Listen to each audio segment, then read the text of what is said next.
sa kanya kasi ang layo ng edad namin dalawa. Marami rin nagpapakita ng interes sa kanya. Kaya nagseselos ako. Rhea at si June ay 30 and 54 years old respectively. Okay, ibig sabihin si Rhea 30, si June 54. Maraming salamat no, sa pagbibigay sa amin ng pagkakataon. At ibukas ang inyong relationship na 24 years ang pagitan ninyo. Kailan ba kayo nagkakilala ni June, Rhea? June 2015 po at dati namin pinagtatrabahuhan. Ano ba mga trabaho nyo noon? Kasi yung iba mga naghahanap baka doon din ganun pa kayo nakahanap. Paano kaya? Sige nga, sa anong klase ng opisina ang pinapasukan nyo noon? Way back 2015 po kasi nagtatrabaho kami as factory worker. Ako po ay machine operator, siya naman po ay isang machine technician. So bali siya yung nag-aayos ng mga machine namin. Okay. So madalas, may tatanong ako kay June. Sir June. Hello. Para sabi mo kasi, sabi ni Rhea, siya ay machine operator, ikaw ay machine technician. So kapag nasisira, ikaw ang bahala. Ikaw ba talaga ang gumagawa ng paraan para one day lang to, kakawagin ulit ako nito. Hindi ko masyado.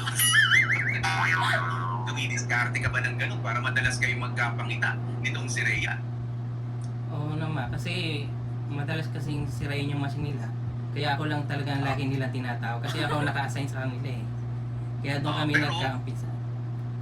Pero hindi yung pagkasira ng machine na hawak ni Rhea kung saan man siya naka-assign o nauna kang pumasok, niluluwagan ka ron. Hindi naman, madalas niya ako tinatawag kasi pag may problema. Kaya yun, lahat kasi ng problema sa machine, ako ang gumagawa. Kaya nung lagi niya akong tinatawag, nagkaroon ako ng crush sa kanya. Doon na nagsimula. Paano yung tingin mo kay Rhea nung nagka-crush ka sa kanya? Pwede mo pakita sa amin? Paano? Kasi di ba halos magkatabi lang rin kayo niyan. Hindi naman pwedeng hindi naman pwedeng lalayo yung machine operator doon sa technician, di ba? Paano ba yung diskarte? Habang ginagawa ko kasi yung machine niya, doon siya sa tabi ko. Kasi para malaman niya kung anong nagiging sira, kung paano ang gagawin pagka nagkakaroon ng problema. Pagkatapos, lagi kami nagkakakwentuhan hanggang sa, ayun na nga, inaya ko siyang mag-date. Pero, matagal din niya ako bago pinagbigyan. Mga gaano katagal? Siguro mga inabot din ng mga 2 months siguro. Tapos, 2 months bago pumayag. Saan naman ang unang tingin nyo? Naalala mo ba, June? Ay dito sa sa mall, sa Alabang. Doon kami nagkita. Tapos, inaaya ko siyang kumain, nahihiyan naman ako sa kanya kasi ang layo ng edad namin dalawa. Baka kasi may ilan siya sa akin. Pero hindi naman. Nagpakita rin naman siya ng interes. Kaya, ayun, hindi na ako nasa bilis. Pinagbigyan mo na rin. Pinagbigyan mo na rin. Total, interesado pa eh. Sige, pagbibigyan na kita. Huwag na tayong kain lang ng kain, papagastos na tayo. Ayan, pero eto na nga, ang sinasabi ninyo hanggang ngayon, di ba, nailaban na nailusot na. Yung syempre may mga sinabi ang mga ibang mga tao, di ba, sa paligid ninyo. Rhea, mas matanda si June sa'yo ng ganito at ganun din naman sa'yo, June. Naku, ang bata-bata naman yan. Paano nyo pinaharap yung usapin dati na Rhea, mas may edad sa'yo, nang hamak itong si June. Di ba yan, nasasabihin ng mga tao paligid sa'yo. At ikaw naman, June, naku, ang bata naman yung nililigawan mo. Siya na ba talaga mapapangasawa mo? Yan, yung mga ganyan. Paano nyo pinaharap na dalawa yan?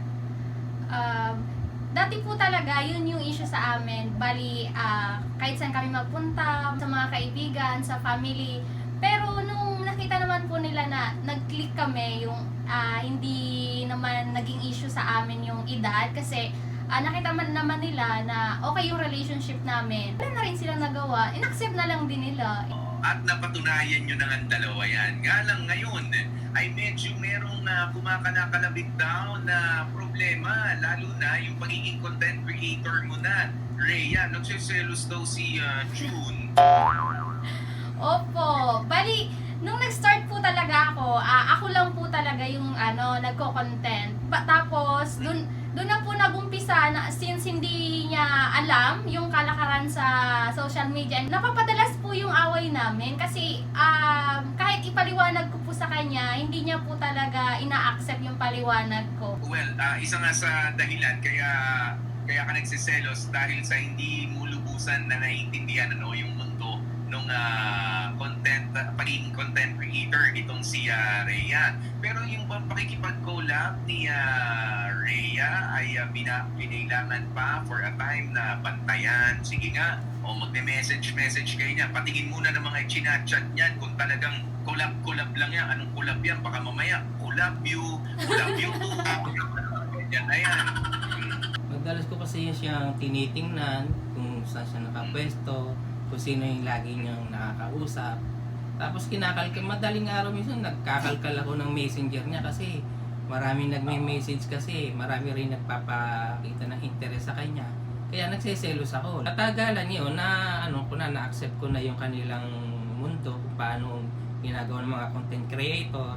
At hanggang ngayon, naintindihan ko na rin na nababawasan na rin yung pagiging selos ko. Pero paminsan-minsan hindi pa rin nawawala kasi lalo na pag lalaki yung nakakausap niya. Pero ito, Rhea, ano ba ang gusto mong sabihin kay June as an assurance na huwag ka na magselos? Talaga namang ganito lang ang mundo ng content creator. Since kasal na nga tayo and then may sinumpaan tayo, ito ay, yung ginagawa ko naman is para sa future natin, para in a long run tayong dalawa din naman yung may kinabang ng mga ginagawa kong ito. Kasi more on social media na talaga, mas madaling kumita online kaysa yun nga, mag-apply pa ako sa iba. Mas kampante kasi ako na nandito lang sa bahay. Mas yun din kasi yung naisip kong assurance kasi yung temptation sa labas is napaka-prone talaga. Dito sa social media, sa pagiging content creator, nandito lang ako sa bahay. So, araw-araw tayong magkakasama. Kaya, sinusure ko naman sa'yo na walang mangyayari na yung iniisip mo na makahanap ako ng iba. Ganon. June, ano may sasagot mo doon? Gusto lagi nasa tabi mo lang pala. Kaya madalas lang kasi ngayon nandito lang sa bahay. Kaya na yung pagsiselos, nawawalan, natanggap ko na. At nakita ko rin naman kung talagang mahal din naman niya ako. Minsan may nag-aaway. Pero ang talagang niya, mahal na mahal ko rin kasi siya. Kasi sa age gap namin, marami kaming basher sa labas. At saka yung mga nagme-message na hindi magaganda. Minsan masakit din sa loob. Kaya lang, ang sagot niya sa akin, huwag na lang patulan. Yung mga ganong paninira. At hanggang ngayon naman, natatanggap ko na. Maayos naman kami ang aming pagsasama. Oo, sige na, para isilot na natin yung usapan na ito sa pamamagitan ng matamis na halik mula kay Rhea at kay June.